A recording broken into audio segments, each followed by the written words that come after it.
موسی علیه السلام یو ورځ د الله نه تپوس وکړ چې الله دې ټول مخلوق کې درته عزتمن څوک؟ السلام علیکم ورحمت الله وبرکاته.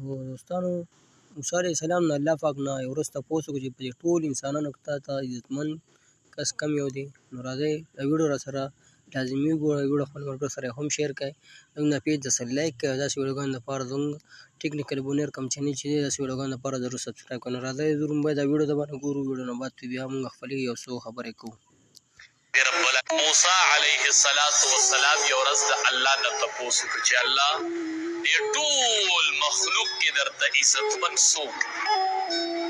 رب العالمین ورته وفرمایل چې ټول دنیا کې راته عزتمن هغه دی که نه چې کله په یو بنده باندې قدرت ومو. لکه تا سره یو سړي بد وکړل، ته پې اوس ښه زورور یې چې د ده نه بدله والې. لکه تا ته پې قدرت میلو شو، هغه اوس وایي بس ستا خوښه ده، او په دغه ټیم کې ورته دی وایي چې ما معاف.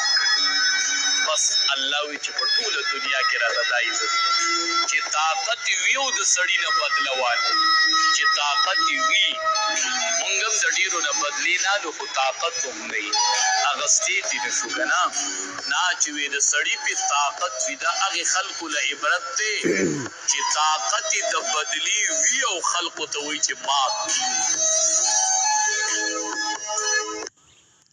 دوستان، دغه ویډیو تاسو وکته او شاید چې ویډیو به تاسو پوه شوي وی. نو د ویډیو مقصد زموږ دا دی چې که څوک هم زموږ سره بد وکړي، یعنې خپل دانې بدې را سره کړې وي یا را سره بد وکړي، نو موږ هم دا پکار دی چې هغه نه بدله وانه اخلو، د الله د رضا دپاره یې معاف کړو. نو په دې باندې الله پاک خوشحالېږي هم.